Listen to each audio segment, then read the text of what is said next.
We move on to basic and enrichment curriculum as another two types of the particular curriculum.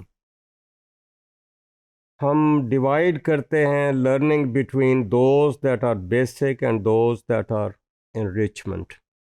Basic तो ऐसा late us से curriculum है which is late us से put in black and white, in writing नज़र आता है, might be it is formal, उसका एक क्लास लगती है, एक पीरियड लगता है, कहा भी जाता है कि ये पीरियड फ़लाँ सब्जेक्ट के लिए है, इसमें ये चीज़ें पढ़ाई जाएंगी. अब जब इनरिचमेंट की बात करते हैं तो उसमें कोई ऐसी बात नहीं है. वो पहली जो मिसाल दी है बेसिक की, that might be considered as important, as essential, as necessary. अब एनरिचमेंट करिकुलम जो है वो कहीं लिखा हुआ नहीं है, लेकिन वो फिर भी हम उसको लेट अस से इनफॉर्मली इम्प्लीमेंट करते हैं. वो ऐसे ही है जैसे कि हम किसी बच्चे को एक बहुत अच्छा ह्यूमन बीइंग बनाना चाहते हैं, may be by actions, may be by guidance, may be by setting the example. तो वो बच्चा तो आगे मैच्योर होगा, लेकिन हम बात कर रहे हैं वो ह्यूमन बीइंग तो है, but still we want to inculcate some humanity in that particular child. तो that is part of enrichment. Necessary नहीं है, स्ट्रक्चर्ड नहीं है, सारे का सारा अनस्ट्रक्चर्ड है. जो रिक्वायर्ड करिकुलम है वो स्ट्रक्चर्ड है.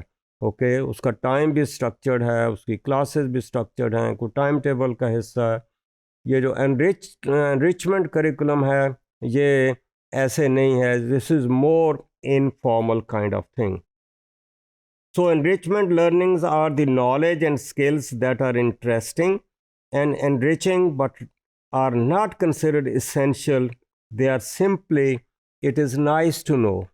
इसमें मैनरिज्म भी आ सकती है, इसमें पैटर्न्स ऑफ बिहेवियर भी आ सकते हैं, इसमें इनकलकेशन ऑफ वैल्यूज़ भी आ सकती है, आप इसको करैक्टर बिल्डिंग भी कह सकते हैं. तो ऐसी ऐसी चीज़ें अपने एजुकेशनल इंस्टीट्यूशन में लेट अस से फॉलो करना in an unstructured manner which helps in the development of human beings, making these children as better human beings. उनमें मैनरिज्म लेट अस से इनकलकेट करने की बात है. So that is how we see कि एक स्ट्रक्चर्ड है, एक अनस्ट्रक्चर्ड है. जो स्ट्रक्चर्ड है उसकी कोई सीक्वेंस है, एक पीरियड है, उसके बाद दूसरा है, तीसरा है, या अगर सब्जेक्ट की देखें तो एक टॉपिक है, फिर दूसरा टॉपिक है, तीसरा है. वो सीक्वेंस चाहे वो आसान से मुश्किल की तरफ जा रही हो, फिर उसकी प्लानिंग की जाती है, फिर वो जो करिकुलम होगा उसको हम उसकी जो अचीवमेंट है ऑफ द स्टूडेंट्स, लर्निंग की जो उनकी अचीवमेंट है उसको फिर हम मेजर करते हैं, तो चाहे एग्ज़ाम के ज़रिए से या दूसरे तरीके से उसको, उसके आउटकम जो हैं वो मेजरेबल हैं, और ये बाकायदा क्लियरली डिमार्केटेड है, डिलिनिएटेड है, इसके कंटेंट्स बनाए गए हैं, लिखे गए हैं in black and white. Non structured में ऐसी कोई बात ही नहीं है. उसमें आप नॉलेज को ले सकता है, उसमें एटीट्यूड की डेवलपमेंट हो सकती है, लेकिन ओवर टाइम जो है ये जो अनस्ट्रक्चर्ड है वो it becomes part and parcel of the personality of an individual. They become master of that.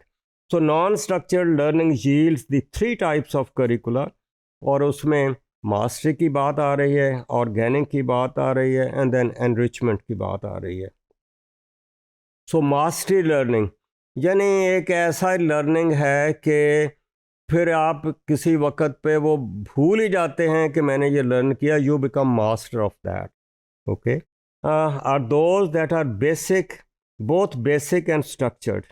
और उसकी एक एग्ज़ाम्पल ये ऐसे ही है कि जैसे अंग्रेज़ी के आप सेंटेंस लिखते हैं तो हर सेंटेंस का जो पहला लेटर है वो हम कैपिटल लिखते हैं.